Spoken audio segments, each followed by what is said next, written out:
आइए अब जान लेते हैं मतदान के दौरान आने वाली विशेष परिस्थितियां।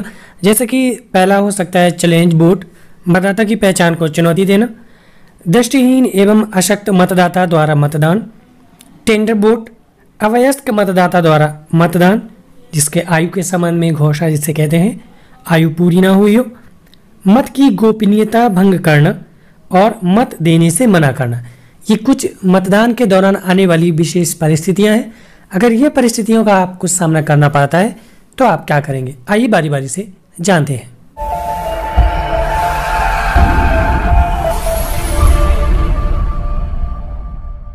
उसमें सबसे पहले शुरू करते हैं चैलेंज वोट।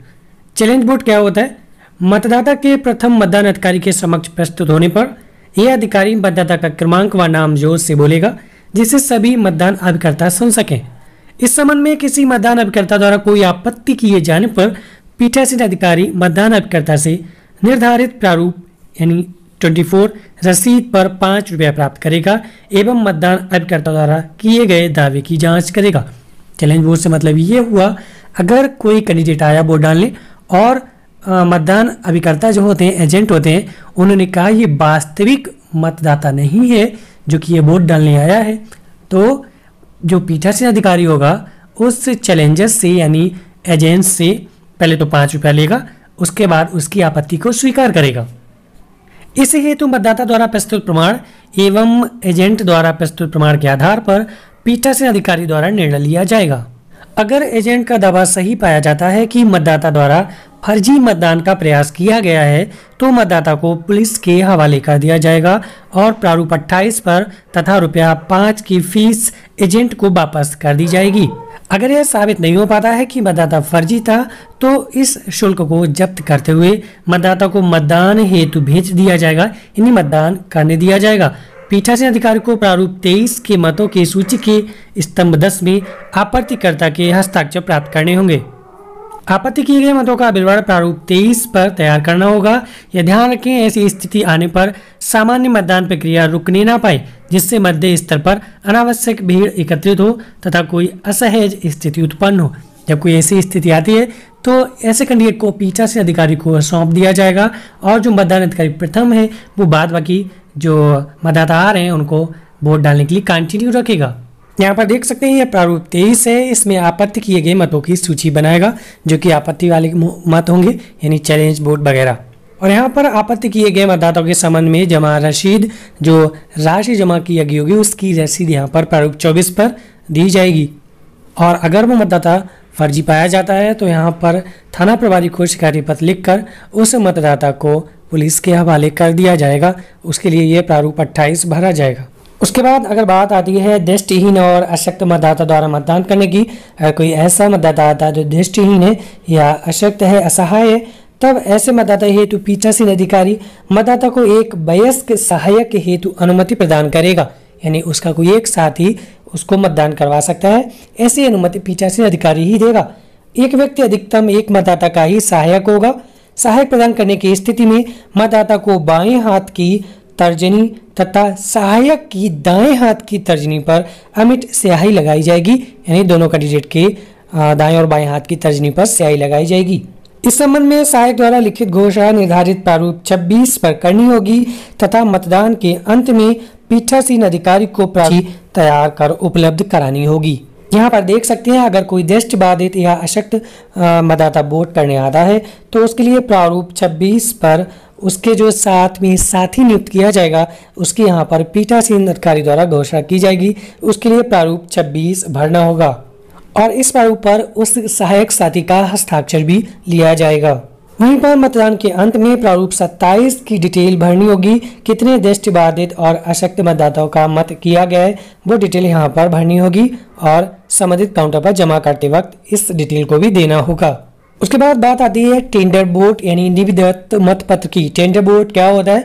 जैसे मान लीजिए कोई मतदाता के प्रथम मतदान अधिकारी के समक्ष उपस्थित होने पर यह पता चलता है कि उसका वोट पहले ही पड़ चुका है, यानी जो वोट वो डालने आया है उसका वोट कोई पहले ही दूसरा कैंडिडेट डाल चुका है तो उसे पीठासीन अधिकारी के सामने भेज दिया जाता है। ये टेंडर वोट कहलाता है। लेकिन अब पहचान किया जाता है कि वास्तव में उसका वोट कोई दूसरा कंडीशन डाल गया है लेकिन उसने वो नहीं डाला जो अभी आया हुआ है, तो इस स्थिति में क्या करें, इसका निर्णय पीठासीन अधिकारी को लेना होता है। पीठासीन अधिकारी संक्षिप्त जांच करता है और यदि वह सही मतदाता है अथवा नहीं ये देखता है। सही पाए जाने पर पीठासीन अधिकारी मतपत्रों की गड्डी से सबसे लास्ट वाला क्रमांक का मतपत्र जारी करेगा, जिसे एरोक्रॉस रबर मोहर द्वारा मतदाता मत अंकित करेगा तथा इस मतपत्र को टेंडर बोर्ड के लिफाफे में रखा जाएगा। ये टेंडर बोर्ड मत पेटिका में नहीं डाला जाएगा। पीठासीन अधिकारी मतपत्र के प्रतिपर्ण के पृष्ठ भाग पर हाथ से निविदत मतपत्र लिखेगा, यानी उसके मतपत्र के प्रतिपर्ण पर और मतपत्र के पीछे वाले भाग पर लिख देगा टेंडर बोर्ड और उस पर लिखकर अपने हस्ताक्षर भी करेगा। प्रारूप 25 पर इसकी सूचना भी अंकित की जाएगी।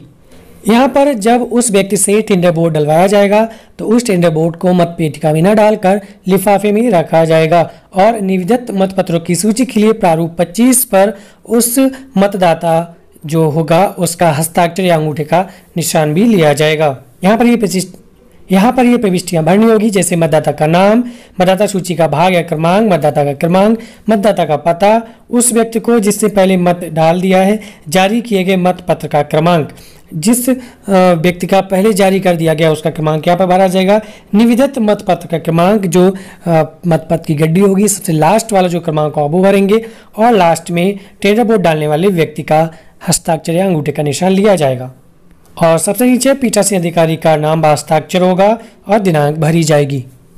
अब बात आती है अवयस्क मतदाता द्वारा मतदान यानी आयु के संबंध में घोषणा, यानी कोई व्यक्ति ऐसा आया है जो अवयस्क है, 18 साल का पूरा नहीं हुआ है, तो इसके संबंध में अगर कोई आपत्ति करता है 18 साल का न होने का आयु के संबंध में, तो आइए वो जान लेते हैं। निर्वाचन प्रक्रिया के समय किसी मतदाता की आयु को लेकर आपत्ति की जाती है तो निर्धारित प्रारूप 21 पर घोषणा पीठासीन अधिकारी द्वारा ली जाएगी। पीठासीन अधिकारी मतदाता से निर्धारित घोषणा पत्र पर हस्ताक्षर हेतु कहेंगे। यदि वह हस्ताक्षर करने से मना करता है तो उसे मतदान से वंचित कर दिया जाएगा। अगर वो साइन नहीं करता है तो उसे मतदान नहीं करवाया जाएगा। यदि घोषणा की जाती है तो उसे मतदान की अनुमति प्रदान कर दी जाएगी। ऐसे मतदाताओं जिन्हें ऐसी घोषणा प्राप्त की गई हो, प्रारूप 22 में एक सूची भी तैयार की जाएगी। उक्त सूची भाग 2 में उन मतदाताओं की सूची भी रखनी है।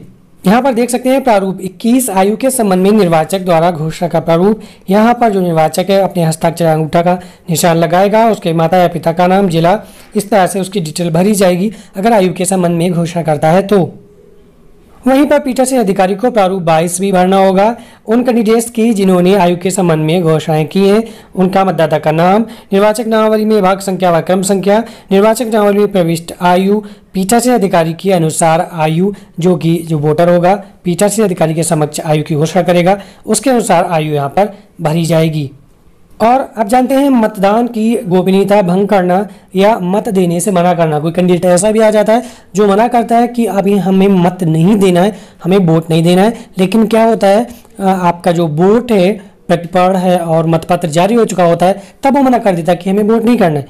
तब क्या करेंगे, यदि कोई मतदाता मतपत्र प्राप्त करने के बाद मत नहीं देना चाहता है तो उस मतपत्र को उस पर चिन्ह लगाए बिना आपको वापस कर सकता है।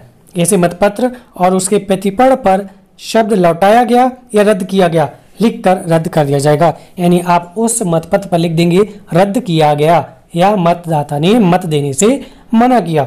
ऐसे मतपत्रों को रद्द किए गए मतपत्रों के आवरण में रखा जाएगा और उनका विवरण प्रारूप 30 के भाग 1 के स्तंभ 4 ख में भरा जाएगा।